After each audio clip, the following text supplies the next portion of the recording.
Hey guys, welcome back. If you're new here, I'm Dr. Kimbra Runyan. I'm a movement and evidence-based chiropractor. This quick full body mobility routine is designed to be there for you when you have no time, but your body's really craving movement. These exercises are paired together specifically to make sure that we're hitting a bunch of different body regions to make it as quick and efficient as possible. Don't forget to subscribe because every Tuesday I'll post a new video for you designed to help you get out of pain and move better. If you notice that during the 90-90s with the shinbox that's shown in this video, if you notice that there's any tension or pressure with that, you can go to a different hip video that I've posted, and it's a more gentle way to start to wake up the hips, open them up, so then the 90-90s can feel more comfortable to you. We wanna make sure that we're having the movements fit you and not you having to fit the movement. So it's always okay to modify everything that you're doing. So we challenge you enough, but we're not putting you into any pain or any discomfort. If you have any questions, please let me know. And with further ado, let's get to it.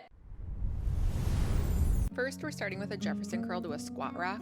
So with this, you stand up, you want your feet a little bit wider than your hips, and then slowly round down. You really want to focus on every vertebra rolling over down on itself till you get into a nice deep squat. Then slowly roll back up. Tuck your chin and then slowly focus on rounding every bone on top of itself until you hit the bottom. Nice deep squat. If you want, you can hold the squat for a big inhale, big exhale, or you can simply just roll right back up. This is a really good one to help with the spine. So ideally you can squat down and pick something up, but in reality, you're gonna bend and lift with the back. So this Jefferson curl is a way to prime the spine to really absorb load when you just quick have to go pick up a kid, pick up something off the ground or what have you. This is such a great movement to help with the hips and the spine.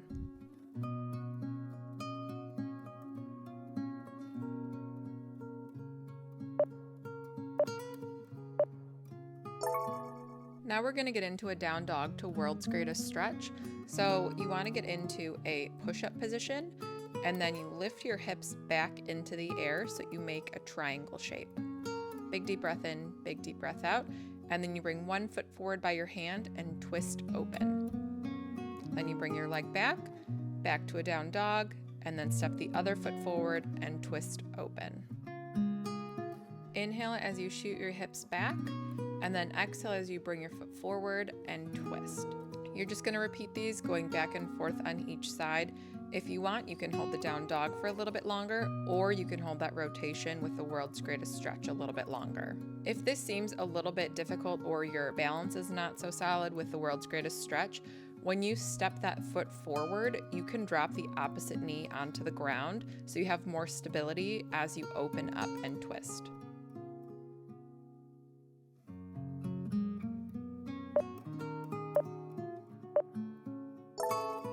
Now we're going to move into some thread the needles. So with this, get into a nice quadruped or all fours position. You can either have the tops of your feet flat on the ground.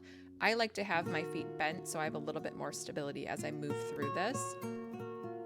I inhale as I open up, and then I exhale as I round down. This is how we would modify that movement. Just have the hand on your head as you bring the elbow down and then open the elbow back up. And then we're gonna switch sides. Inhale as you open up, exhale as you round down. It's more about feeling that rotation and less about the height or the amount that you're opening up.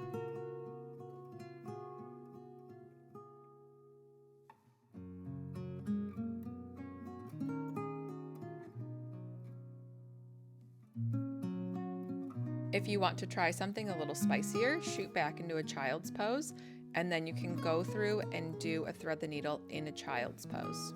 This is great if you want to also add more of an emphasis on the hips.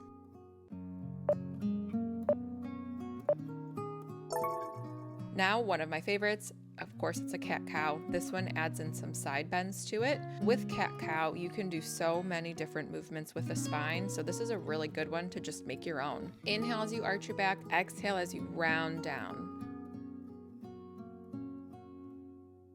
And this is how it's gonna look from the front, just moving side to side when you're in that nice cat position. When you're in the cow, feel free to move however you want as well. I personally like to move more with my back up and extended like this. Take your time through each position, breathe, and make this your own.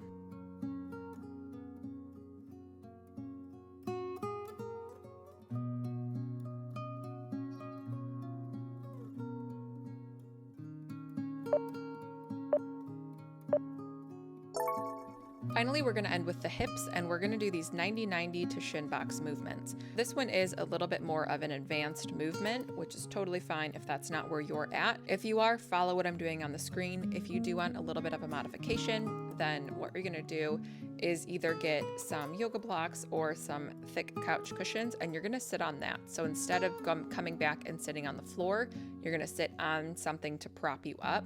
That will add much less compression to the hips. With these, you're going to get into a 90-90, and then as you get to that final position with the legs on the ground, you're going to squeeze your butt and you're going to get up.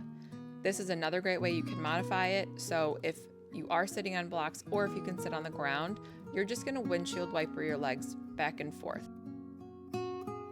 But if you do want the full way, you're going to bring your legs all the way down, squeeze the glutes, get back up, and focus on coming down. This works stability, it works mobility, it works strength.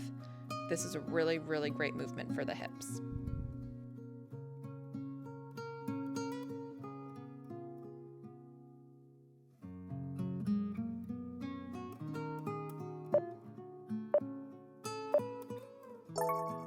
If you notice that your heart rate was a little bit elevated during or after this, that's completely normal. So I like to throw in a few compound movements so we're working different joints at the same time so we can be as efficient as possible. And if you notice that any of these movements felt a little bit uncomfortable, either on your hips or your back, go back and check some of my other videos because most of them are focused. So if you have any hip pain, there's a hip video. If you have back pain, there's a back video. And then come back to this one and you can spot check your progress throughout all of it. Thank you for subscribing, and I'll see you next week.